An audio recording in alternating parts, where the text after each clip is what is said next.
Hello students, welcome to Magnet Brains. This is Priyanka Dudani, your teacher for class 11 business studies. हमने start किया था students chapter number 1 nature and purpose of business, जो हमने पूरी तरह complete कर लिया। उसके हमने शॉर्ट आंसर्स भी देख चुके हैं एंड अब जो हम कवर करने वाले हैं 2000 long answer question and answers. आप सभी हैं मैग्नेट ब्रेन्स प्लेटफॉर्म पे, एक ऐसा फ्री एजुकेशन का प्लेटफॉर्म जो प्रोवाइड करता है किंडरगार्टन से लेकर क्लास 12 तक की सारी videos absolutely free of cost.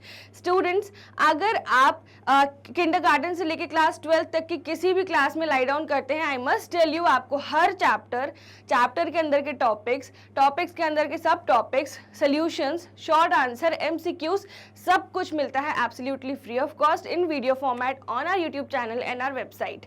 सो अगर आपको ई बुक्स या ई नोट्स चाहिए तो उसकी लिंक डिस्क्रिप्शन बॉक्स में गिवन है। हम आपको तैयारी करवाते हैं सीबीएसई की एंड कुछ स्टेट बोर्ड्स की। इसके अलावा ये यहाँ पे आपको मिलते हैं complete fully organised courses along with daily practice problems. So देर किस बात की है, go check out the description box for e books and e notes. चलिए आज का टॉपिक स्टार्ट करते हैं। सो टॉपिक का नाम है लॉन्ग आंसर क्वेश्चंस। यस, ऐसा एक भी क्वेश्चन नहीं होगा जो एग्जाम में आएगा और उसकी तैयारी मैं आपको ना कराऊं। सो स्टूडेंट्स, हमारा पहला क्वेश्चन है लॉन्ग आंसर क्वेश्चंस में, discuss the development of indigenous banking system in the Indian subcontinent. So indigenous banking system मैं आपको ऑलरेडी पढ़ा चुकी थी क्या होता है इन द इंडियन सबकॉन्टिनेंट। तो इंडिया में जब शुरुआत हुई थी मेटल कॉइन से, वो सब चीज़ें पूछ रहे हैं कि इसकी डेवलपमेंट कैसे हुई। ओके, चलिए इसका आंसर देखते हैं। So the development of indigenous banking system in the Indian subcontinent has rich history. So इसकी कैसी हिस्ट्री है? रिच हिस्ट्री है। That has spans over several centuries. Here is an overview of this evolution. सबसे पहले metals आए थे in the form of money, क्योंकि money नहीं था मीडियम ऑफ एक्सचेंज, तो क्या आया था? मेटल्स आए थे। ओके, दूसरा था यूज ऑफ हुंडी एंड चिट्टी। तो मैंने आपको हुंडीज और उनके जो टाइप्स हैं वो पूरे पढ़ाए थे, दर्शनी है ना, सहयोग, तो ये सारी हुंडीज मैं आपको पढ़ा चुकी हूँ। एंड इसके बाद नेक्स्ट जो आता है point, that is development of banks. Then आता है एग्रीकल्चर एंड लाइवलीहुड। देन आता है रोल ऑफ इंटरमीडियरीज। देन आता है involvement of indigenous banking. Okay, इसके बाद हमारा जो है नेक्स्ट क्वेश्चन है। नाउ इस आंसर को लिखना कैसे है? तो आप चाहें, देखिए बिजनेस स्टडीज एक ऐसा सब्जेक्ट है जिसमें आप जितना क्रिएटिव हो उतना बेटर, ठीक है। आप चाहें तो इन सारे पॉइंट्स को पहले एक फ्लो चार्ट बना लें एंड फिर एक्सप्लेन करें, या फिर थोड़ा सा इंट्रोडक्शन देके इन पॉइंट्स को आप पॉइंट वाइज लिख सकते हैं, जैसे कि मैंने आपको प्रेजेंट किया है। ओके, सो दोनों पैटर्न्स आप कर सकते हैं। एंड ये बात याद रखना, आपकी जो राइटिंग है वो एकदम नीट एंड क्लीन होनी चाहिए। आप जो हमारी आंसर कॉपी हम मेंटेन करते जा रहे हैं along with the concept register, please उसमें नोट डाउन करिए। ओके, सो हमारा फर्स्ट पॉइंट है metals as money. So initially metals जो थे वो यूज होते थे as a medium of exchange, क्योंकि मेटल्स ड्यूरेबल होते थे और वो डिविजिबल भी होते थे। Use of hundis and chittis. So during the medieval period financial instruments like hundi and chitti were used for trade and credit transactions. Okay, so इतना note down करिए।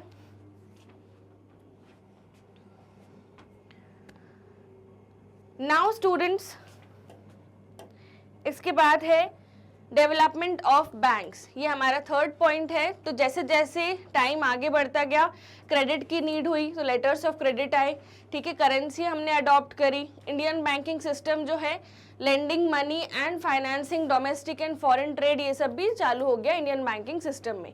सो ये था डेवलपमेंट ऑफ बैंक्स। देन आता है agriculture and livelihood. So agriculture and animal domestication were significant livelihood sources. फिर role of intermediaries. Intermediaries कौन होते हैं? बीच वाले होते हैं जो ट्रेड को फीसिबल करवाएं, जो कस्टमर और मैन्युफैक्चरर को लिंक करें। ओके, सो इंटरमीडियरीज लाइक जगत सेठ had considerable control and influence during the Mughal era and east India companies time. फिर आता है इवॉल्वमेंट ऑफ इंडिजीनियस बैंकिंग, यानी धीरे धीरे बैंकिंग सिस्टम रेगुलेट हुआ है। और आपको पता है अभी हमारा बैंकिंग रेगुलेशन एक्ट 1949 है, वो चल रहा है, रिजर्व बैंक ऑफ इंडिया के प्रोविजंस हैं, पर चालू यहाँ से हुआ था, स्थापना यहाँ से हुई थी। तो प्लीज दो पॉइंट्स के बाद ये third, fourth, fifth and six point को नोट डाउन करिए।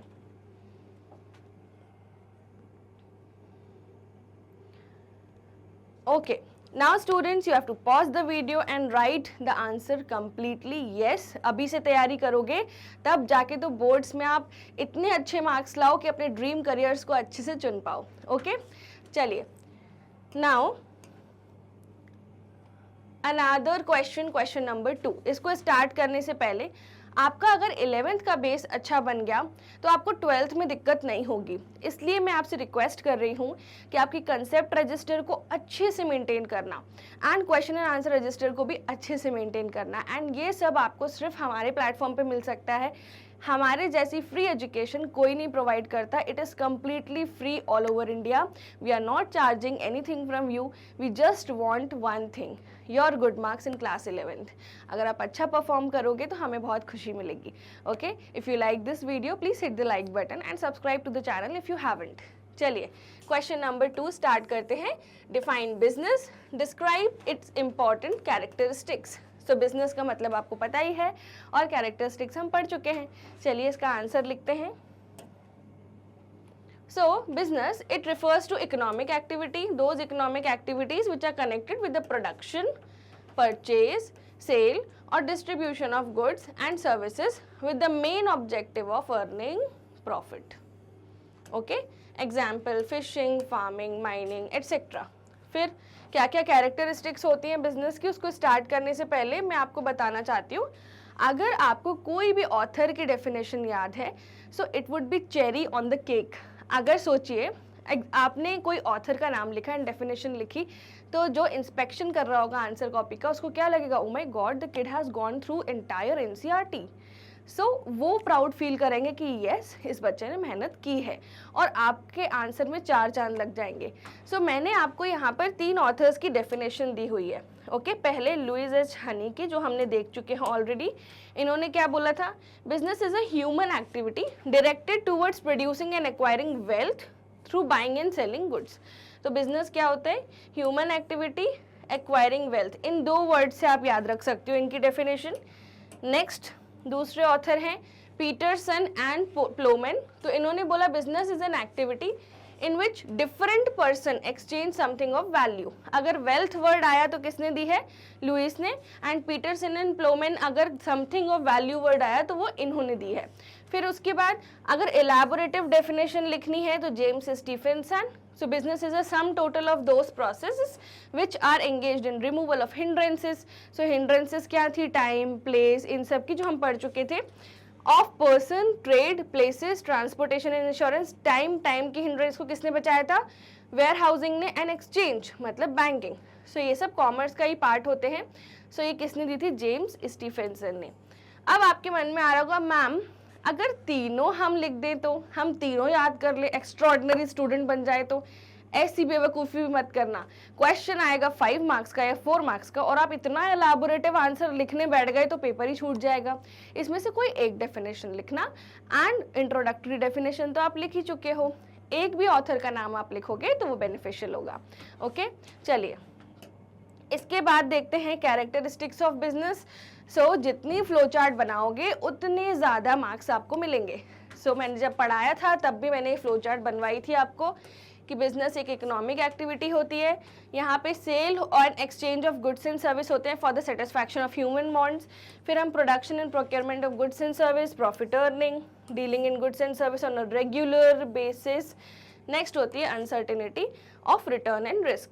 अब ये फ्लो चार्ट बनाने के बाद what you have to do, हर एक पॉइंट को एक्सप्लेन करना है इन 2 लाइन्स, तब आपको अच्छे मार्क्स मिलेंगे. ओके, सो प्लीज़ ये फ्लो चार्ट बनाइए.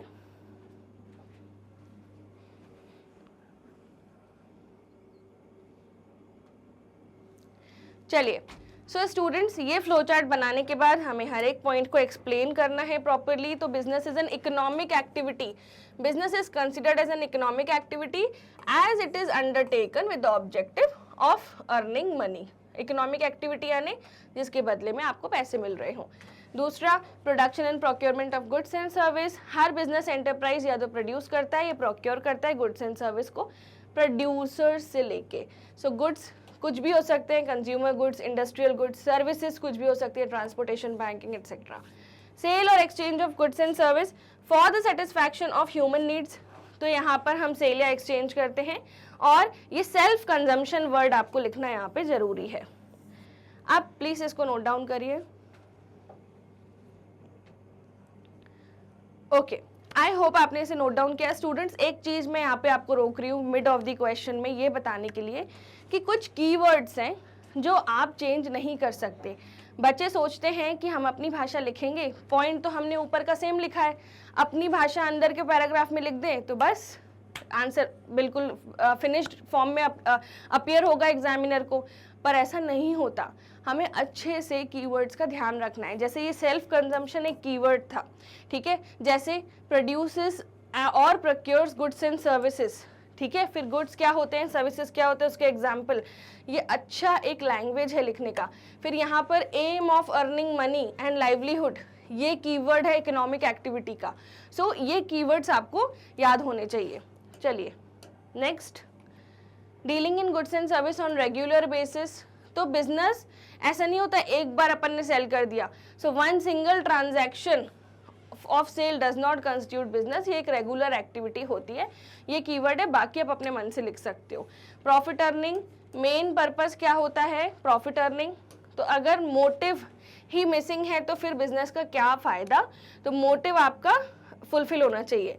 जैसे goods given in charity are not business, क्योंकि उसमें आप कुछ कमा नहीं रहे हो, तो ये एग्जाम्पल आपको लिखना पड़ेगा। So no businessman can survive without earning sufficient profit. मैंने आपको पढ़ाया था बिजनेस के 3 नियम होते हैं। बिजनेस खोल रहे हो तो सबसे पहला स्टेप है सर्वाइवल, यानी आपकी कॉस्ट रिकवर हो जानी चाहिए। दूसरा स्टेप है प्रॉफिट, यानी आप कॉस्ट तो रिकवर हो गई है, आप प्रॉफिट कमा रहे हो। तीसरा स्टेप होता है ग्रोथ या एक्सपेंशन। सो ये जो प्रॉफिट अर्निंग है ये ग्रोथ या एक्सपेंशन के लिए जरूरी है। अगर प्रॉफिट है तभी आप ग्रो कर पाओगे, तभी आप सर्वाइव कर पाओगे। सो ये चीजें आपको मेंशन करनी है।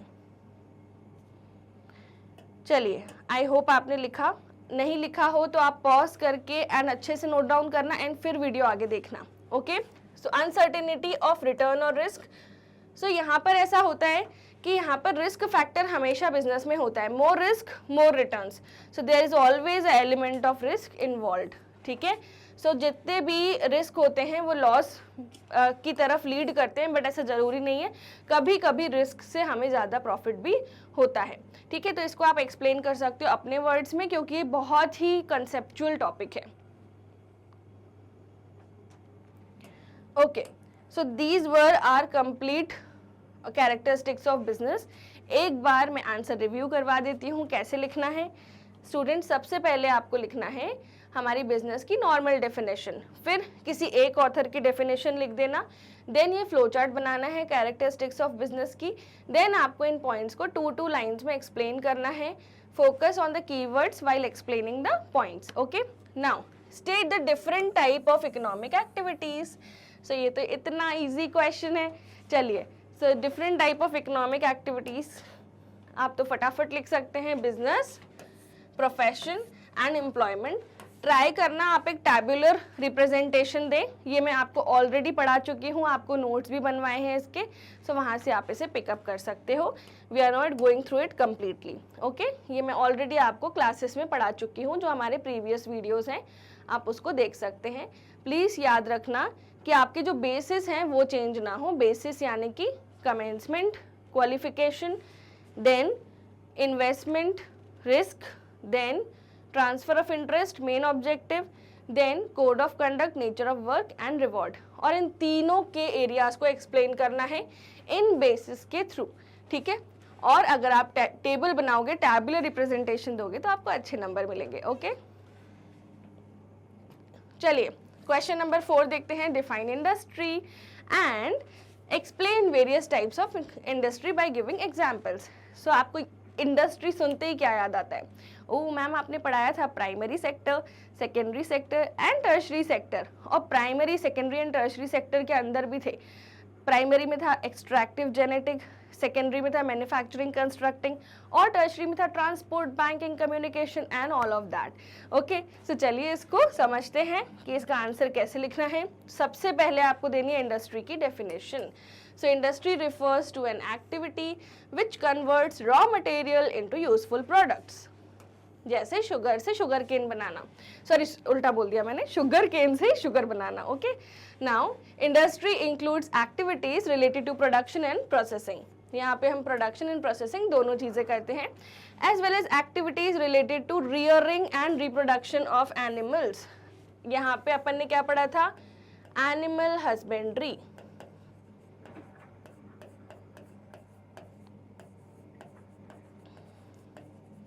ओके, और other living species. Rearing of animals is also known as animal husbandry. It is the process of raising, feeding, breeding, taking care of domestic animals, क्योंकि ये मार्केट होती है इनकी, जैसे एनिमल्स की रियरिंग होती है उनकी मीट के लिए, फाइबर के लिए, मिल्क के लिए, एग के लिए एंड अदर प्रोडक्ट्स। ठीक है, पोल्ट्री फार्मिंग इसका सबसे बड़ा एग्जाम्पल है।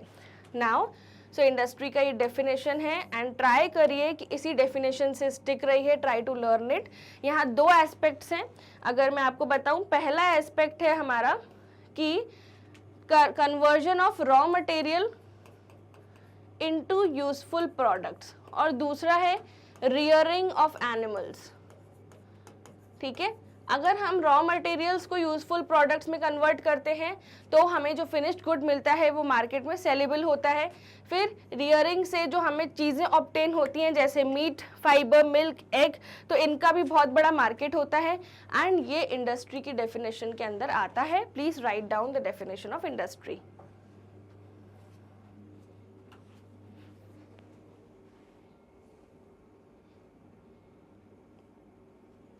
Okay. Now, industry can be classified into two broad categories, first primary, secondary and third tertiary. अब मैंने आपको एक फ्लो चार्ट बनवाई थी, आपको याद होगा, ये वाली फ्लो चार्ट ऑलरेडी हम पढ़ चुके हैं। सो नेक्स्ट जो आपका पेज होगा उसमें आपको ये फ्लो चार्ट बनानी है। ओके, नाउ हर एक फ्लो चार्ट के टॉपिक को आपको अच्छे से एक्सप्लेन करते जाना है। ये हम पूरा एक एक चीज़ लिख चुके हैं, पढ़ चुके हैं। सो सबसे पहले प्राइमरी इंडस्ट्री में दो आती हैं, जेनेटिक, एक्सट्रैक्टिव। सेकेंडरी में दो आती हैं, मैन्युफैक्चरिंग, कंस्ट्रक्टिव एंड टर्शरी में अपनी एक्टिविटीज़ होती है ये सारी। ठीक है, चलिए इसको अपन देख लेते हैं। फ्लो चार्ट बनाइए please in the notebook itself.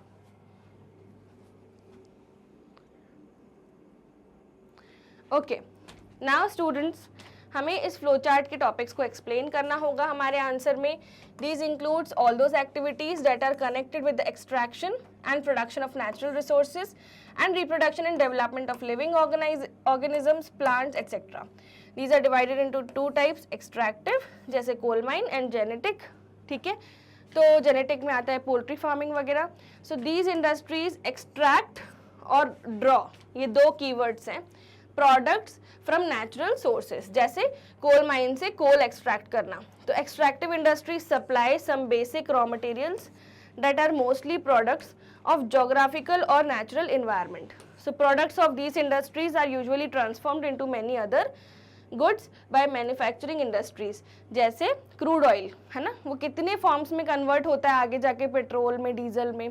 तो extractive industries are the perfect example of extractive industries के परफेक्ट एग्जाम्पल आते हैं coal mine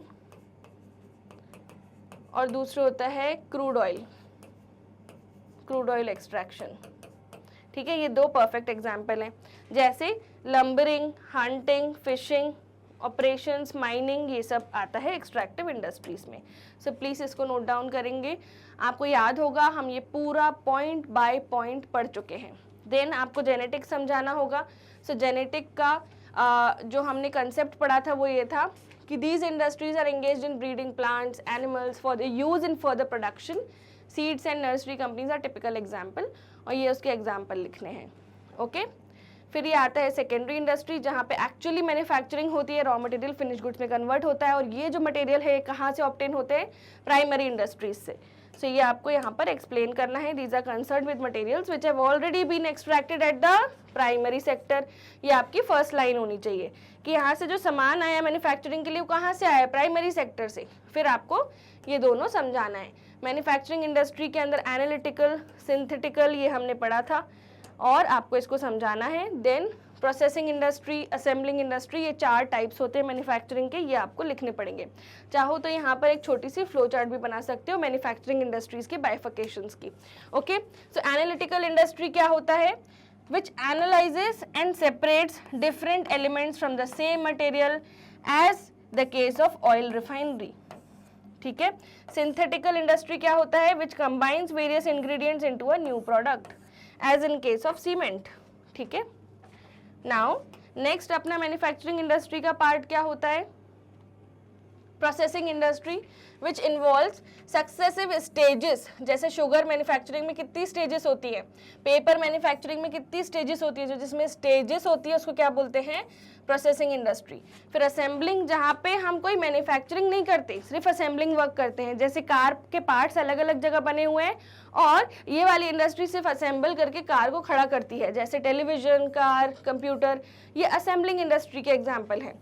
now construction industries, जहाँ पे रोड्स, ब्रिजेस, कैनल्स, टनल्स, इन सब का कंस्ट्रक्शन होता है, तो ये भी मैन्युफैक्चरिंग का ही पार्ट है।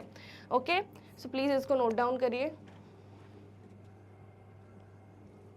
ओके, चलिए आगे बढ़ते हैं। देन स्टूडेंट्स कम टर्शरी इंडस्ट्रीज। तो टर्शरी इंडस्ट्री की एक्टिविटीज के नाम याद रखने हैं। तो यहाँ पर ऑक्सिलरीज टू ट्रेड आ जाती है सारी, जैसे transport, banking, insurance, warehousing, communication, packaging, advertising, ठीक है। तो ये सारी एक्टिविटीज़ के नाम लिखना जरूरी है। बाकी ऊपर का आप अपने मन से लिख सकते हो कि ये जो इनका जो मेन कंसर्न होता है, ये सपोर्ट सर्विस होती है, यानी कोई भी बिजनेस को चलाने के लिए इन सब चीज़ों की ज़रूरत होती है। इसको हम क्या बोलते हैं? एड्स टू ट्रेड भी बोलते हैं। ऐसी एक्टिविटी जो ट्रेड में एड करती है, यानी हेल्प करती है। ओके, चलिए, सो टर्शरी इंडस्ट्रीज हो गया। नेक्स्ट क्वेश्चन पे आते हैं। Describe the activities relating to commerce. So commerce तो बहुत ही सिंपल टॉपिक था, जिसमें आता है trade and auxiliaries to trade. चलिए देखते हैं। So commerce, these activities are related to commerce, are the activities related to commerce are trade and auxiliaries. Auxiliaries मतलब ऐसी चीजें जो ट्रेड में हेल्प करती हैं, ठीक है। Then trade is an essential part of commerce which refers to sale, transfer और exchange of goods and service, ठीक है। तो इसमें 3 टर्म्स हैं जो आपको याद रखने हैं: sale, transfer and exchange of goods and services, ठीक है। Now trade can be divided into 2 parts, internal trade, external trade, ठीक है। तो यहाँ पर आप ऐसा भी लिख सकते हो कि ट्रेड जो है वो 2 पार्ट्स में डिवाइडेड है। इंटरनल ट्रेड पूरा लिखना आप, मैं शॉर्ट में लिख रही हूँ, एक्सटर्नल ट्रेड, ठीक है। और ये वाली फ्लो चार्ट छोटी सी बना सकते हो, उससे आपको एक आपका आंसर जो है उससे अच्छा बनेगा, ठीक है। सो इंटरनल ट्रेड क्या होता है? जब हम डोमेस्टिक कंट्री में within the country sale करते हैं, so buying and selling of goods and service within a country. और एक्सटर्नल ट्रेड क्या होता है? जब हम इंपोर्ट या एक्सपोर्ट करते हैं, या हम खुद फॉरेन कंट्री में सेल कर रहे हैं या हम फॉरेन कंट्री से इंपोर्ट कर रहे हैं, ठीक है। सो ये होता है एक्सटर्नल ट्रेड, तो इसको आपको एक्सप्लेन करना है। So internal trade further divide होता है 2 पार्ट्स में, wholesale trade and retail trade, ठीक है। और एक्सटर्नल ट्रेड फर्दर डिवाइड होता है export, import and entry port में, ठीक है। सो ये भी आपको लाइन लिखना जरूरी है, please note down.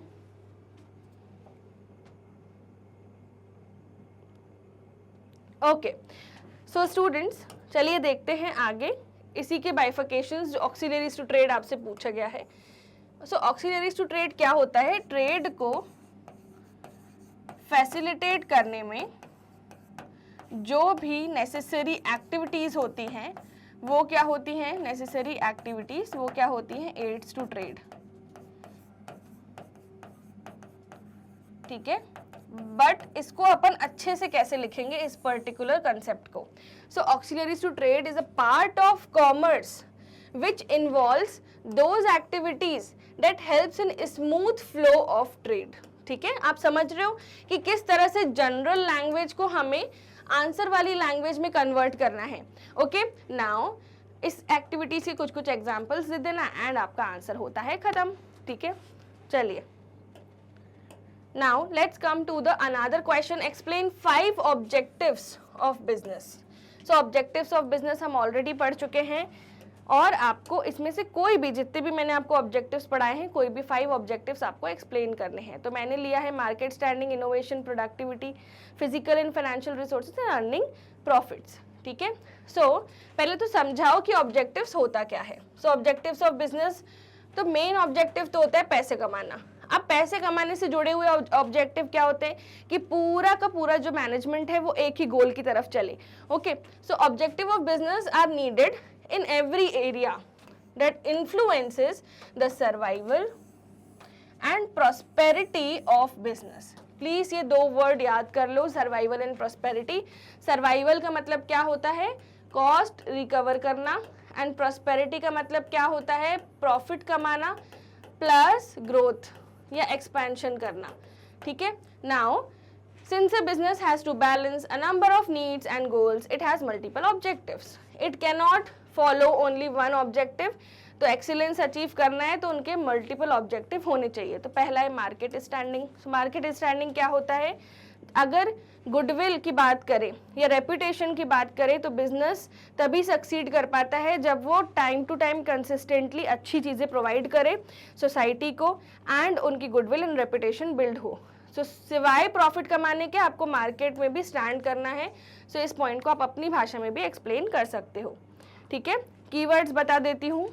Marinating goodwill and reputation of one's business is the paramount to succeed and prosper. ठीक है, फर्स्ट लाइन अच्छी है.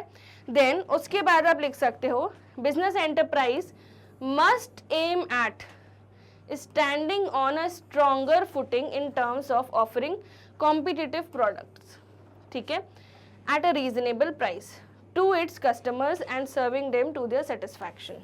ये लास्ट लाइन आप अपने मन से लिख सकते हो, बट ये वाली लाइन ट्राई करो कि आप बाय हार्ट लर्न करो. Okay. Now innovation. So innovation business की नींव होती है. अगर आप पुराने जमाने के जो चीज़ें हैं, कंसेप्ट्स हैं, उसको यूज़ करते जा रहे हैं तो आप मार्केट में स्टैंड ही नहीं कर पाओगे. You have to follow the new technology. So innovation is the central to the growth of any business enterprise. ठीक है, it helps the business to scale up and give a competitive edge to the enterprise in the market. Innovation is defined as introduction of new ideas or methods in the way something is done or made. ठीक है, इतना भी लिख दोगे more than enough है. ठीक है. अब innovation के 2 kinds होते हैं. There are 2 kinds of innovation in every business. So पहला होता है innovation in product or service. दूसरा होता है innovation in various skills and activities needed to supply products and services. ठीक है, फिर कोई भी बिजनेस एंटरप्राइज फ्लरिश नहीं कर सकता कॉम्पिटिटिव वर्ल्ड में अगर वो इनोवेटिव नहीं है. तो ये भी लाइन आपको लिखनी है कि आप चल ही नहीं पाओगे अगर आप इनोवेशन नहीं कर रहे हो एज अ बिजनेस. ठीक है, सो यहाँ पर आप अपने मन से लिख सकते हो. कीवर्ड्स मैंने अंडरलाइन कर दी हैं एंड टाइप्स भी आपको मेंशन करना है. चलिए नेक्स्ट पॉइंट देखते हैं, ऑब्जेक्टिव का प्रोडक्टिविटी.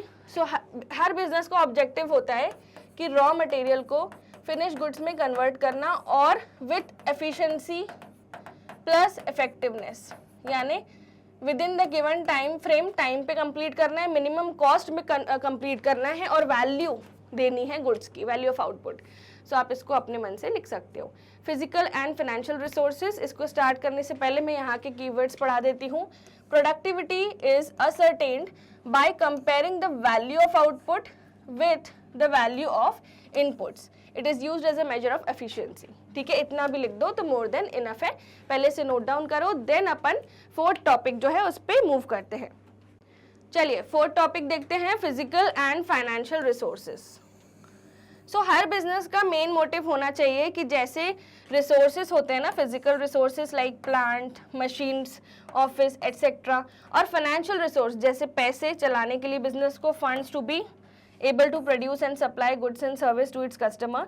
सो बिजनेस एंटरप्राइज का एम होना चाहिए कि हमारे पास दोनों रिसोर्सेज हों, एडिक्वेट रिसोर्सेज हो. पहला फिजिकल रिसोर्सेज प्लस दूसरे होते हैं financial resources.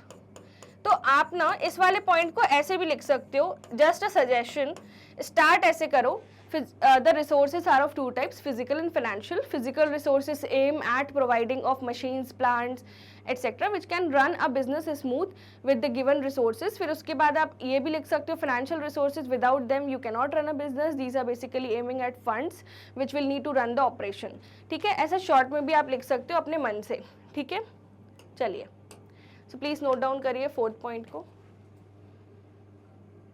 Okay, Now let's proceed to point number 5, the major objective of business, earning profits. अगर ये नहीं है तो आप स्टैंड ही क्यों कर रहे हो? So earning profits is the main objective. So यहाँ पर आपको लिखना है is to earn profit on the capital employed, यानी जितनी लागत लगाई है. कैपिटल एम्प्लॉयड क्या है? लागत है बिजनेस की, तो जितनी लागत लगाई है उस पर आपको प्रॉफिट्स अर्न करने हैं. ओके, नाउ प्रॉफिटेबिलिटी क्या होता है? प्रॉफिट से आप एक्सपेंशन कर सकते हो, कम से कम रीजनेबल प्रॉफिट तो अर्न करो, कम से कम कॉस्ट तो रिकवर हो जाए, ब्रेक इवन पॉइंट तो नहीं आ रहा, ठीक है. सो कम से कम आप तो इतने प्रॉफिट्स तो अर्न करो कि कॉस्ट रिकवर हो जाए. ओके, चलिए नेक्स्ट क्वेश्चन पे आते हैं. Explain the concept of business, risk and its causes. So याद होगा प्रीवियस टू प्रीवियस लेक्चर यही था, business risk and its causes. So business risk क्या होता है? It refers to possibility of inadequate profit और even losses due to uncertainties in a business situation. For example, decrease in demand due to change in consumers choice, ठीक है, damage of product due to flood, ठीक है. तो ये दो examples हैं. And यहाँ पर प्लीज अनसर्टेनिटी वर्ड बहुत इंपॉर्टेंट है, इसको जरूर लिखना. Note down the definition. चलिए, सो फर्स्ट पॉइंट आता है, इसके 4 कॉजेज होते हैं total, natural causes, human causes. So in and its causes को आप पहले तो फ्लो चार्ट फॉर्म में प्रेजेंट करना, ठीक है. सो जैसे ये natural causes, human causes, economic causes and other causes है. तो यहाँ पर इस टॉपिक को स्टार्ट करने से पहले यहाँ पर आप एक छोटी सी फ्लो चार्ट बना सकते हैं, कॉजेज और इसके अंदर 4 पॉइंट्स जो अभी अपन ने देखे, ठीक है. तो उससे आपके एक आंसर को एक एज मिलेगी, अच्छा लगेगा, आपका आंसर प्रेजेंटेबल लगेगा. पहला है नेचुरल कॉजेज, जिसका ह्यूमंस पे कोई कंट्रोल नहीं होता, जैसे flood, calamities, earthquakes, lightning, heavy rain, जिससे प्रोडक्ट डिस्ट्रॉय हो जाते हैं, ठीक है. तो इसको एक्सप्लेन करना है. देन ह्यूमन कॉजेज, जैसे dishonesty, carelessness, negligence of employees, stoppage of work due to power failure, strike rights, management inefficiency, ये सब ह्यूमन कॉजेज होते हैं. फिर इकोनॉमिक कॉजेज, जैसे goods competition, price, collection of dues from customers, change of technology etcetera, ठीक है. चलिए, फिर नेक्स्ट होते हैं अपने अदर कॉजेज, ठीक है. जैसे कोई भी पॉलिटिकल अनफोर्सिंग डिस्टर्बेंसेस आ गए, कोई प्रोडक्ट बैन हो गया, ठीक है, मार्केट में लीगल चीज़ें चेंज हो गई, तो वो सब आते हैं अपने अदर कॉजेज में, ठीक है. चलिए नेक्स्ट क्वेश्चन देखते हैं. What factors are to be considered while starting a business. So आपको याद होगा, मैंने एग्जाम्पल दिया था आपको कि बिजनेस स्टार्ट करने में क्या क्या स्टेप्स होती हैं. सो वही स्टेप्स वो आपसे पूछ रहे हैं. First, selection of type of business. पहले तो आपको सिलेक्ट करना है कि एज अ एंटरप्रेन्योर, क्योंकि यहाँ पर आप एंटरप्रेन्योर हो, बिजनेसमैन हो, आपको सिलेक्ट करना है कौन सा बिजनेस आप खोलोगे, ठीक है. फिर डिसीजन जो है आपका बहुत सारी चीज़ों पे इन्फ्लुएंस होना चाहिए, जैसे कस्टमर रिक्वायरमेंट क्या है, फिर टेक्नोलॉजी कौन सी यूज़ होगी, फिर उसके साथ साथ बहुत सारे फैक्टर्स हैं जो आपको एनालाइज करने पड़ेंगे. फिर साइज ऑफ द बिजनेस, आपको ये पता करना पड़ेगा कि आपको सोल प्रोप्राइटरशिप खोलनी है, पार्टनरशिप या कंपनी या HUF, डिपेंड करता है, कोऑपरेटिव सोसाइटी या फिर not for profit organisation, private company, public company, कौन सी ऑर्गेनाइजेशन खोलनी है.